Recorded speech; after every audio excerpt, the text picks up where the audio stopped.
So good morning students. In this lecture we are going to start one new topic and the name of topic is the types of concentration. देखो ये जो हमारा topic होगा वो भी मोल based ही होगा, क्योंकि इसमें जो टाइप्स ऑफ कंसंट्रेशन आएगी उसमें कहीं ना कहीं हमें मोल कॉन्सेप्ट को यूज करना ही पड़ेगा। मतलब कि आप ये भी मान सकते हो जो मोल कॉन्सेप्ट है उसका ही एक पार्ट ये द टाइप ऑफ कंसंट्रेशंस है। तो सबसे पहले हम लिखते हैं the types of concentration.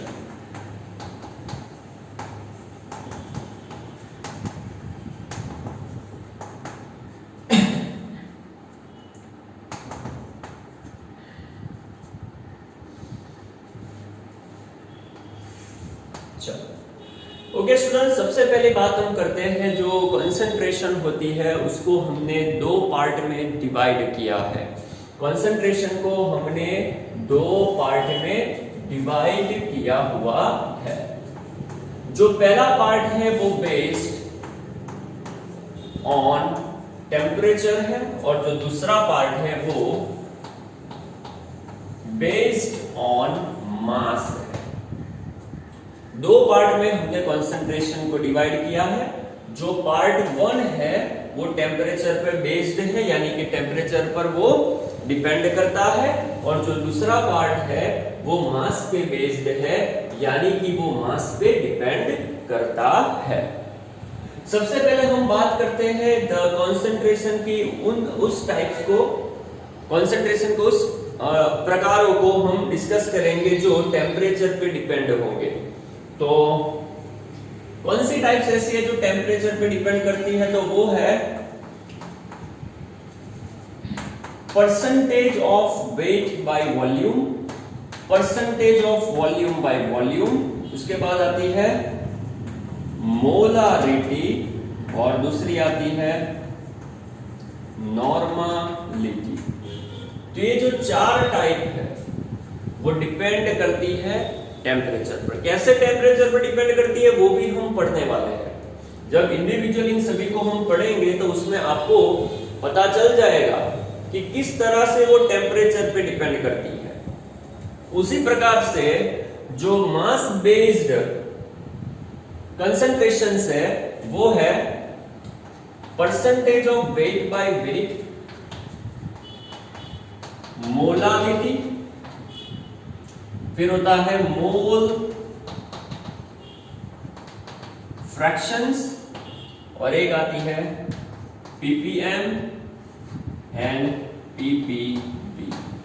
ppm यानी कि पार्ट्स पर मिलियन एंड ppb यानी कि पार्ट्स पर बिलियन। बिलियन, ओके, यहां पे मिलियन होता है, मिलियन यानी 10⁶ और बिलियन यानी कि 10⁹। ये भी आप पढ़ोगे, क्योंकि इन सभी कंसंट्रेशन के बारे में हमको इंडिविजुअल पढ़ना है। तो अभी यहां पे आप देख सकते हो जो कंसंट्रेशन होती है उसकी यहां पे टोटल देखने जाओ तो 8 टाइप्स मैंने आपको बताई है। Percentage of weight by volume, volume by volume, molarity, normality. Percentage of weight by weight, molarity, mole fraction, ppm and ppb। Total देखो तो 8 है, या फिर अगर आप इन दोनों को इंडिविजुअल अलग अलग तरीके से देखते हो तो टोटल 9 टाइप्स होती है। हाँ चलो, थोड़ी बात ऐसी है जो डिस्कस कर लेते हैं कि मैंने अभी आपको बोला कि ये टेम्परेचर पे बेस्ड है और ये मास पे बेस्ड है। एक बात मैं आपको बताता हूं, देखो जो वॉल्यूम होता है ना वो वॉल्यूम टेम्परेचर के बेस्ड होता है, क्योंकि आपको मालूम है कि अगर हम किसी भी लिक्विड का टेम्परेचर बढ़ाने लगे तो उसका जो वॉल्यूम है वो कम होता जाएगा, क्योंकि वो जो लिक्विड है वो किस में कन्वर्ट होना शुरू हो जाएगा? गैस में। और जैसे जैसे वो गैस में कन्वर्ट होके अगर वो वहां से चला गया, एटमॉस्फेयर में चला गया, तो जो लिक्विड है उसका जो वॉल्यूम है वो क्या होगा? डिक्रीज करेगा, कम हो जाएगा। और आप चाहो तो उसका उल्टा भी सोच सकते हो। अगर हमारे पास किसी गैस है, कोई गैस है, उसका टेम्परेचर अगर हम लो करें तो वो गैस किस में कन्वर्ट होगा? लिक्विड में कन्वर्ट होगा। तो जो भी आपकी वेसल है उसमें लिक्विड आना शुरू हो जाएगा। होता है कि नहीं होता है? आपने पढ़ा है कि नहीं पढ़ा है कि अगर किसी लिक्विड का टेम्परेचर बढ़ाते जाओ तो उसका जो वॉल्यूम है वो कम होता जाएगा, क्योंकि वो गैस में कन्वर्ट होगा। और उसका जो टेम्परेचर है वो कम करते जाओगे तो फिर से वो जो गैस बन चुका है वो क्या बनना शुरू हो जाएगा? लिक्विड बनना शुरू हो जाएगा। यानी कि हम एक बात तो जानते हैं कि जो टेम्परेचर और जो वॉल्यूम है वो एक दूसरे के साथ कनेक्टेड है। टेम्परेचर में कोई भी अगर डिस्टरबेंस आया या फिर कोई भी आपने उसमें बदलाव किया तो वॉल्यूम में भी वो बदलाव आ जाएगा। इस प्रकार से हम बोल सकते हैं कि वॉल्यूम और टेम्परेचर एक दूसरे के साथ जुड़े हुए हैं। और ये जितनी भी कंसंट्रेशन मैंने यहाँ पे लिखी है ना, ये सभी कंसंट्रेशन वॉल्यूम पे डिपेंड है। किस पे डिपेंड है? वॉल्यूम पे। यहाँ पे तो आप देख ही सकते हो कि इसमें वॉल्यूम है, इसमें भी वॉल्यूम है, लेकिन ये जो मोलारिटी और नॉर्मलिटी है ना, उसका जब हम इक्वेशन लिखेंगे तो उसमें आप देखोगे कि इसमें भी वॉल्यूम होता है। मतलब कि ये चारों कंसंट्रेशन डिपेंड करती है वॉल्यूम पे, और वॉल्यूम किस पे डिपेंड करता है? टेम्परेचर पे। यानी कि अगर टेम्परेचर चेंज हुआ, यानी कि अगर टेम्परेचर चेंज हुआ तो इनका वॉल्यूम भी चेंज होगा, और अगर इनका वॉल्यूम चेंज हुआ तो इसमें भी चेंज आएगा कि नहीं आएगा? ऑफ कोर्स आएगा। तो क्लियर हुआ? इसीलिए मैंने यहां पे लिखा है कि ये कंसंट्रेशन टेम्परेचर पे डिपेंड करती है। इसके बारे में आप ये भी लिख सकते हो कि ये टेम्परेचर पर डिपेंड्स नहीं करती, क्योंकि ये किस पे डिपेंड करती है? मास पे डिपेंड करती है। अभी मेरे को आप ये बताओ कि अगर किसी मास का टेम्परेचर बढ़ाओ तो मास में क्या डिफरेंस आएगा? क्या मास में कोई बदलाव आएगा? नहीं आएगा, क्योंकि मास तो कांस्टेंट होता है ना। टेम्परेचर बढ़ने पे या फिर टेम्परेचर को घटाने पे मास में कोई डिफरेंस आता नहीं है।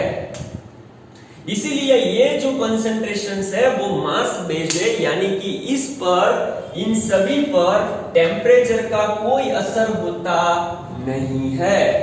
ये टेम्परेचर पर बेस्ड नहीं है, ये टेम्परेचर पर बेस्ड है।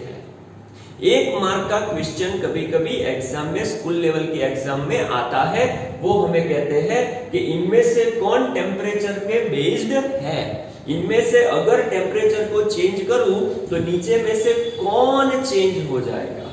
आपको ऑप्शन देते हैं, 3 ऑप्शन इनमें से आएंगे और 1 ऑप्शन इनमें से आ जाएगा।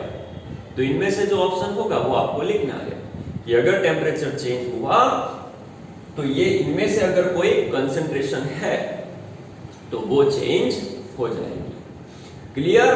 तो फटाफट इसका स्क्रीनशॉट ले लो और इसे बराबर समझ लो। देखो स्टूडेंट्स, क्लास में क्या होता है कि मैं आपके सामने होता हूं और क्लास में आपको मैं पढ़ाता हूं, वो आपको मैं समझने का मौका देता हूं कि आप समझ लो यार, इसको लिख लो, ऐसा मैं कहता हूं। लेकिन ऑनलाइन में क्या होगा? ऑनलाइन में मैं आपको सीधा यही कहूंगा कि इसका स्क्रीनशॉट ले लो। स्क्रीनशॉट लेने का मतलब क्या है कि सिर्फ स्क्रीनशॉट लेकर के वीडियो को आगे देखना, ऐसा नहीं। स्क्रीनशॉट ले लो, उसको अपनी नोट में मतलब कि जो भी आपने बुक बनाई है केमिस्ट्री की, उसमें वो सब नोट कर लो और उसको समझ लो एक बार, और समझ लो उसके बाद ही वीडियो को आगे देखो। ओके?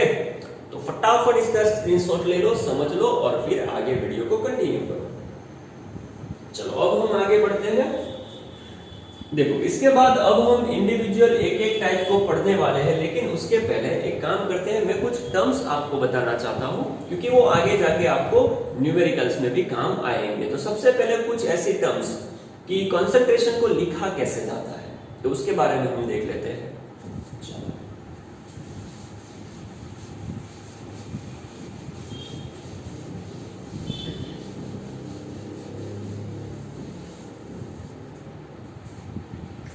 देखो, सबसे पहले अगर मैं आपको मान लो कि ये आपको बोलूं, अगर मैं आपको बोलूं कि 1% वॉल्यूम बाय वॉल्यूम, इसका मतलब क्या है? तो आपको क्या बताना है मालूम है? आपको बताना है कि सर 1% वॉल्यूम बाय वॉल्यूम, इसका मतलब होता है 1 ml solute plus 100 ml solution. आपको मुझे क्या बताना है कि सर 1% वॉल्यूम बाय वॉल्यूम, उसका मतलब होता है 1 ml solute plus 100 ml solution. Sir ये कैसे? तो देखो, मैंने आपको कहा यहां पे लिखता हूं 1% वॉल्यूम बाय वॉल्यूम। अभी देखो 1% को क्या मैं 1/100 लिख सकता हूं? लिख सकता हूं ना। 1% परसेंट को निकाल दो तो डिवाइड बाय 100 होता है, तो 1% यानी कि 1/100। वॉल्यूम बाय वॉल्यूम इस प्रकार से लिख सकता हूं, वॉल्यूम बाय वॉल्यूम। तो 1% वॉल्यूम बाय वॉल्यूम यानी कि 1/100 वॉल्यूम बाय वॉल्यूम। अभी देखो, आपको एक बात याद रखनी है, जो ऊपर होता है ना वो सॉल्यूट होता है, और जो नीचे होता है ना उसे हम सॉल्यूशन कहेंगे। जो ऊपर है उसे सॉल्यूट और जो नीचे है उसे सॉल्यूशन कहेंगे। क्लियर हुआ? कंप्लीट? ओके। याद रखना, ऊपर सॉल्यूट, नीचे सॉल्यूशन, सॉल्यूट सॉल्यूशन। ओके, चलो। अभी दूसरी एक बात आपको याद रखनी है कि जो वॉल्यूम यहां पे आएगा वो ml में लेना है। किस में लेना है? आपको ml में लेना है। और अगर यहां पे कहीं मास आएगा तो वो ग्राम में लेना है। यहां पे वॉल्यूम ml में लेना है, और अगर वेट आए, मास आए, तो उसको हमें ग्राम में लेना है। तो वॉल्यूम ml में आएगा, तो क्या मैं इससे ये बोल सकता हूं कि देखो आगे देखो, 1 ml solute and 100 ml solution. हो गया ना? 1% वॉल्यूम बाय वॉल्यूम यानी कि 1 ml solute and 100 ml solution. देखो हो गया ना? इसलिए मैंने ऐसा लिखा। अगर वो हमें कहते हैं कि 2% वॉल्यूम बाय वॉल्यूम, तो क्या लिखेंगे? कुछ नहीं, 2 ml solute and 100 ml solution. Clear? Solution तो देखो बच्चों 100 ही रहेगा। स्टूडेंट्स आप सभी समझे? सॉल्यूशन तो 100 ही रहने वाला है। अगर मैंने यहां 1 का 2 कर दिया तो यहां पर ही 2 होगा, नीचे तो 100 ही रहेगा ना। इसीलिए सॉल्यूशन, उसका वॉल्यूम 100 ml और सॉल्यूट का वॉल्यूम 2 हो गया। तो अगर मैं यहाँ 2% लिखूं तो चेंज किस में आएगा? सॉल्यूट में आएगा, सॉल्यूशन में नहीं आएगा। सॉल्यूशन तो 100 ही रहेगा। क्लियर हुआ ना? देखो 2 ml solute and 100 ml solution. Clear? अगर मैं 3% बोलूं तो 3% बोलूं तो क्या क्या लिखोगे? 3% वॉल्यूम बाय वॉल्यूम बोलूं तो आप क्या लिखोगे? बोलो 3 ml solute and 100 ml solution. Clear हो गया? तो इसकी आपको क्या करनी है? प्रैक्टिस करनी है। क्लियर हुआ ना? तभी मैं आगे बढ़ता हूं। चलो अब मैं आगे आपको बताता हूं। मान लो कि मुझे कहा गया है 1% वेट बाय वॉल्यूम, तो इसका मतलब क्या होगा? देखो यहां पे अब वेट और वॉल्यूम की बात करी है, अभी वॉल्यूम की बात करी थी, अब वेट और वॉल्यूम की बात करी है। तो मैं क्या लिखूंगा वो देखो, 1 gram solute and 100 ml solution. कोई पूछे कैसे? तो देखो भाई, percentage of weight by volume की बात करी है ना, तो ध्यान से देखो 1% वेट बाय वॉल्यूम। अभी 1% का मतलब तो 1/100 होगा वेट बाय वॉल्यूम। मैंने आपको बताया है कि ऊपर जो होता है वो सॉल्यूट और नीचे होता है वो सॉल्यूशन, यानी कि आप देख सकते हो सॉल्यूशन तो 100 है, उसका वॉल्यूम किस में आता है? ml में आता है, और सॉल्यूट 1 है, उसका वेट कहाँ है? तो वेट तो ग्राम में आएगा ना। तो मैं लिखूंगा 1 gram solute 100 ml solution. Clear? उसी प्रकार से 2% कहे तो 2 gram solute and 100 ml solution. Clear? चलो आगे बढ़ते हैं। अभी मान लो कि मुझे कहा गया है 1% वेट बाय वेट। देखो वेट बाय वेट का मतलब क्या कि जो सॉल्यूट है वो भी वेट है और सॉल्यूशन है वो भी वेट है। तो इसको हम क्या लिखेंगे? 1 gram solute plus 100 gram solution. इसको भी आप देख लो, हमें कहा है 1% वेट बाय वेट, यानी कि 1% वेट बाय वेट। 1% को मैं लिखूंगा 1/100 वेट बाय वेट को इस प्रकार से लिखूंगा। मुझे मालूम है कि जो ऊपर होता है वो क्या होता है, सॉल्यूट, और जो नीचे होता है वो सॉल्यूशन। यहां पे दोनों के वेट के बारे में कहा है, तो वेट तो वो ग्राम में ही लेना है, तो ये भी ग्राम में आएगा और ये भी ग्राम में आएगा। तो बोलो क्या लिख सकते हैं, 1 gram solute and 100 gram solution.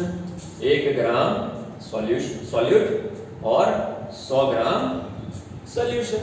Clear हो गया ना? तो देखो इसी प्रकार से अगर मैं यहाँ पे 1 का 2 कर दूं तो कुछ नहीं, अगर मैंने यहाँ पे 2 किया ना तो आपको सॉल्यूट ही 2 करने हैं, सॉल्यूशन तो 100 ही रहेगा ना। अगर मैंने यहाँ पे 1 का 2 कर दिया तो यहाँ पे 1 का 2 होगा, लेकिन सॉल्यूशन तो 100 ही रहेगा। तो अब आपको क्या करना है, ये याद रखना है। क्या याद रखना है, देखो चलो फिर से देख लो। आपको याद रखना है कि अगर मैं बोलूं 1% वॉल्यूम बाय वॉल्यूम, तो आपको लिखना है 1 ml सॉल्यूट 100 ml सॉल्यूशन। 1 ये मास है, वेट यानी कि मास जो ग्राम में आता है, बराबर ना। तो अभी ध्यान से देखो, जो आगे है वो सॉल्यूट, पीछे है वो सॉल्यूशन। आगे मतलब कि ऊपर है वो सॉल्यूट, नीचे है वो सॉल्यूशन। ये ऊपर है वो solute, solution, solute, solution, solute, solution, solute, solution, solute, solution. ये दोनों वॉल्यूम है यानी कि ml ml, बराबर। 1 ml सॉल्यूट 100 ml सॉल्यूशन। ये मास है, ये वेट है, तो ये ग्राम में आएगा। तो 1 gram solute 100 ml solution. 1 gram solute 100 gram solution. Clear? तो ये टर्म्स आपको याद रखनी है, इसका मीनिंग। चलो मान लो कि मैं आपको बोलूं कि मेरे पास 10% वेट बाय वॉल्यूम यूरिया है, तो इसका मतलब आप क्या करोगे? तो इसका मतलब आप करोगे 10% यानी कि क्या होगा, 10/100 वेट बाय वॉल्यूम, इस तरह से लिख सकता हूं। जो ऊपर होता है वो सॉल्यूट और जो नीचे होता है वो सॉल्यूशन। अभी मैंने आपको बताया है कि 10% वेट बाय वॉल्यूम यूरिया का सॉल्यूशन है। अगर यूरिया का सॉल्यूशन होगा तो सॉल्यूट कौन होगा, यूरिया ही होगा ना। अगर मैं आपको बोलूं शुगर का सॉल्यूशन बनाओ, तो पानी में शुगर डाल दो, तो ये जो सॉल्यूशन हुआ शुगर का सॉल्यूशन, उसमें सॉल्यूट कौन है, शुगर ही है ना। उसी प्रकार से ये यूरिया का सॉल्यूशन है, तो यूरिया के सॉल्यूशन में सॉल्यूट कौन होगा, यूरिया ही होगा ना। तो इसीलिए मैंने यहां पे लिखा सॉल्यूट कौन है, यूरिया है। और मुझे मालूम है कि जो वेट आता है वो ग्राम में और वॉल्यूम ml में प्रेजेंट करना है, तो क्या मैं लिख सकता हूं 10 ग्राम सॉल्यूट एंड 100 ml सॉल्यूशन। लिख सकते हैं हम, क्या लिख सकते हैं, 10 ग्राम सॉल्यूट एंड उसमें 100 ml सॉल्यूशन। ओके, तो 10 ग्राम सॉल्यूट एंड 100 ml सॉल्यूशन। अगर आप चाहो तो सॉल्यूट की जगह यूरिया भी लिख सकते हो, क्योंकि जो सॉल्यूट है वो यूरिया ही है ना। तो आप ये भी लिख सकते हो 10 ग्राम यूरिया 100 ml सॉल्यूशन, है ना। चलो उसके बाद अभी हम बात करते हैं, इसका स्क्रीनशॉट ले लो फटाफट, स्पीड करो। चलो हो गया। ये टर्म्स बहुत इंपॉर्टेंट है, तो स्क्रीनशॉट लेने के बाद इसको बराबर देख लेना, अपने आप भी एग्जाम्पल बना के सॉल्व कर लेना। जिस तरह से आप अपने आप ही ले लो कि 3% वॉल्यूम बाय वॉल्यूम का मतलब क्या होता है, 10% वेट बाय वेट का मतलब क्या होता है, कोई भी उठा लो ना यार, क्या फर्क पड़ता है। 15% वॉल्यूम बाय वॉल्यूम क्या होता है, 11% वॉल्यूम वेट बाय वॉल्यूम क्या होता है। तो इसकी प्रैक्टिस आपको अपने आप बना करके करनी है। जिससे प्रैक्टिस करोगे ना तो ये सब एकदम सही से हो जाएगा। क्योंकि आगे जब हम न्यूमेरिकल्स देखेंगे ना तो उसमें सीधा ही आपको लिख के आएगा कितना % यूरिया का सॉल्यूशन है, उसमें मोलारिटी शोधो, देंगे ये देंगे आपको कंसंट्रेशन वेट बाय वॉल्यूम में, या फिर वॉल्यूम बाय वॉल्यूम में, और सीधा बोलेंगे कि यार मोलारिटी निकालो, मोलालिटी निकालो, कुछ भी निकालने को बोलेंगे, तो वहां पे ये यूज होगा। चलो आगे बढ़ते हैं।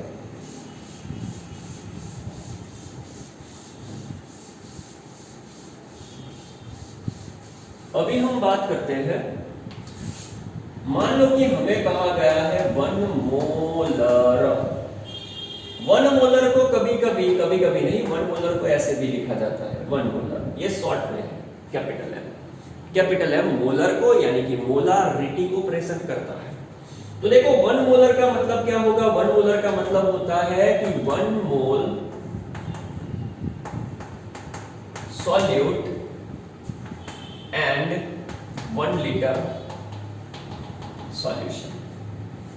इसका मतलब आप अभी याद रखो, जब भी हम मोलारिटी पढ़ेंगे तो उसमें मैं आपको इक्वेशन भी दूंगा, उसके ऊपर से आपको पता भी चल जाएगा। और दूसरी बात, मोलारिटी का मतलब क्या होता है? मोलारिटी का मतलब होता है 1 mole of solute dissolve in 1 litre solution. जब आप 1 लीटर सॉल्यूशन में किसी भी सॉल्यूट के 1 मोल को डिसॉल्व करते हो तो उस सॉल्यूशन को 1 मोलर सॉल्यूशन कहा जाता है। अभी आपको याद रखना है 1 मोलर यानी कि 1 मोल सॉल्यूट 1 लीटर सॉल्यूशन। इसमें जो चेंज नहीं होगा वो ये होगा, 1 लीटर सॉल्यूशन कभी भी चेंज नहीं होगा। एग्जांपल मान लो कि मैंने आपको दिया है 0.2 मोलर, तो इसका मतलब 0.2 एम होगा, और इसका मतलब होगा 0.2 मोल सॉल्यूट एंड 1 लीटर सॉल्यूशन। देखो सॉल्यूशन चेंज नहीं हुआ लेकिन मोल चेंज हो गए।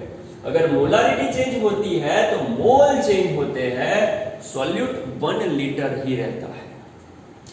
इसी प्रकार से आप अपने आप प्रैक्टिस कर सकते हो, 10 molar, 20 molar, 11 molar, 9 molar, 5 molar. चलो 5 मोलर का मतलब क्या होगा? क्या मैं लिख सकता हूं 5 मोलर यानी कि 5 मोल सॉल्यूट एंड 1 लीटर सॉल्यूशन? तो इसकी प्रैक्टिस करनी है। इसके बाद हम बात करेंगे 1 मोलर की। देखो 1 मोलर क्या होता है? 1 मोलर को हम लिखते हैं 1 स्मॉल एम। अगर स्मॉल एम लिखूं तो मोलल, मोलल, मोलल। अगर स्मॉल एम लिखूं तो मोलल समझना है, और कैपिटल एम लिखूं तो मोलर समझना है। तो 1 मोलर का मतलब क्या होता है? देखो याद रखना, 1 मोलर यानी कि 1 मोल सॉल्यूट एंड 1 kg सॉल्वेंट। ये थोड़ा डिफरेंट है। क्यों डिफरेंट है?